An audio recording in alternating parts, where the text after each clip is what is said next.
You're listening to the Uncensored Pro Wrestling Podcast. What is up, everybody? You are checking out the Uncensored Pro Wrestling Podcast. I'm your host, the Hakamadi ENC, and we are jumping into our Attitude Years series recap. We're in Season 2, almost at the end of Season 2. Season 3 will be covering the year 2000. So we are covering for today WWF Raw Is War from October 25th, 1999, live in Providence, Rhode Island. And we see the New Age Outlaws backstage with Vince McMahon, and they want a tag team title match. They want to fight. They want a tag match, and they ask Vince for a match. And then Champion Triple H tells them to fight Stone Cold Steve Austin and The Rock because Triple H is fighting Mankind. So I guess instead of it being the Rock and Sock connection against the New Age Outlaws, Triple H wants to make it The Rock and Austin, who have never teamed up before, to take on the New Age Outlaws. Next up, the Godfather comes out with Hose, and he's teaming up with Mark Henry to take on Mideon and Viscera. During the match, Viscera misses a splash. The Godfather lands a dropkick, but then Mark Henry pulls the Godfather to the mat, and then Viscera splashes the Godfather. After the match, Mark Henry splashes the Godfather. Viscera splashes Godfather too. And then in a crazy assault, Viscera slams a hoe. And not in a good way. The Rock's backstage. He's giving a promo about the Stone Cold Steve Austin. The Dudley Boyz talk trash about Kane backstage, which leads to this next tag team championship match. The champions, the Hollies, taking on Edge and Christian. During this match, we see the debut of Too Cool, which is Sky Too Hottie and Grandmaster Sexay. They attack Edge and Christian, but then the Hardy Boys run out to make the save, and the Hollies, Edge and Christian, Too Cool, and the Hardys all brawl. The tag team division is just heating up, it looks like, in October '99. WWF Women's Champion, the Fabulous Moolah, comes out with Mae Young. Moolah says, "At my age, I can't defend the title the way it should be defended. I'm going to officially retire the championship." That's when Ivory comes out. Ivory says, "The two witches are in the ring. Happy Halloween. I found your broom parked in your handicap spot. I get a rematch clause, and I want it tonight." And with that, Ivory hits Mae Young with the broom. We have Women's Champion Fabulous Moolah defending against Ivory. Ivory clotheslines Moolah and gets a 3-count victory in a quick match. Ivory is our new WWF Women's Champion. Backstage, Prince Albert tells the Big Show he's not the big boss man, so don't attack him like that in the match. So the Big Show takes on Prince Albert next. During the match, Big Boss Man comes out. Boss Man says, "Before you go acting wild, you better wait. I got something that belongs to you, your daddy, and your grandpa. I made a trip to the hospital to see your dad. I started to pull the plug on the old geezer. I saw your dad clutching this in his hands. I took it because he's a wimpy old man." Prince Albert attacks the Big Show from behind, and the Big Boss Man nails the Big Show with his nightstick. Boss Man hammers out a family heirloom watch. So Prince Albert and the Big Boss Man are working together to attack the Big Show and ruin his family's watch.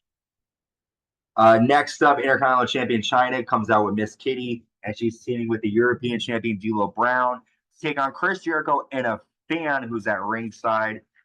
During the match, Chyna spares the fan, and it ends up being Stevie Richards. Chyna strips Richards, and he's in a bra and panties, and Chyna hits a pedigree.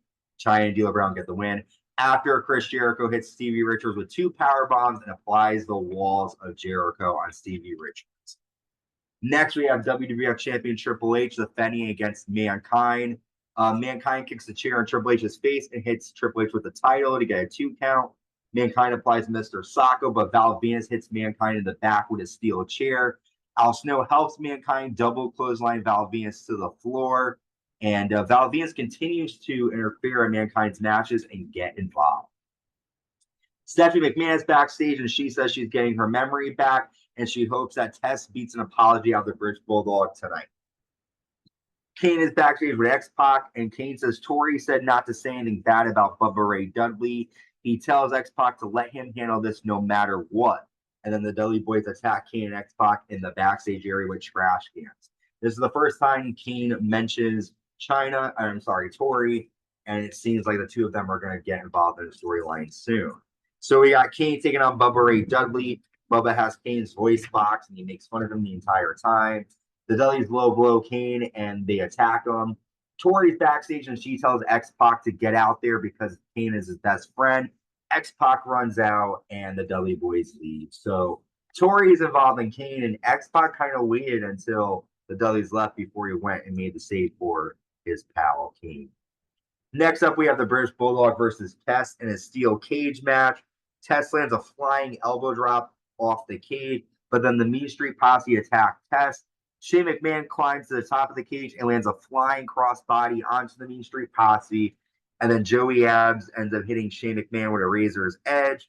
Test hits a big boot, and Joey Abs and the Mean Street Posse run to the floor. So Test and Shane McMahon have the momentum here, taking out the Mean Street Posse in the steel cage match. After the match, Stephanie claps for Test and Shane. And it looks like everything is good in McMahon fame. Triple H tells the New Age Outlaws good luck getting their asses kicked tonight. We then go to the Friendly Tap Bar, and the Acolytes are there. A couple of locals push them, and one of the locals is an arm wrestling world champion. So that guy challenges Bradshaw to an arm wrestling match. Bradshaw beats him quickly. They say that Bradshaw cheated, and they call Farouk Darky. The Outlaws beat the living shit out of the locals, and they destroy the bar and leave with a bottle of beer in Acolyte fashion. This is the beginning of the APA, and I'm happy to see them in this gimmick because I grew up with them in that role. Next, we have the New Age Outlaws taking on The Rock and Stone Cold Steve Austin in tag team action here. During this match, Triple H runs out with the championship, but Stone Cold attacks Triple H. X-Pac then runs out and nails The Rock with a spinning heel kick, and Mr. Ass pins The Rock for a 3. After Triple H, the New Age Outlaws, and X-Pac all attack The Rock and Stone Cold Steve Austin. Triple H lands a pedigree to Austin, and Mr. Ass hits a jackhammer to The Rock. The DX music plays, and Triple H, the New Age Outlaws, and X-Pac all put on a DX jersey, and it looks like D-Generation X is back in the WWE to end October. I'm excited to see what's going to happen on SmackDown, to see this newly formed DX, what they're going to do, how Austin The Rock are going to make their revenge against them. I'm excited. Survivor Series is a couple of weeks away, so a lot of stuff coming your way. Until next time, stay safe and stay uncensored.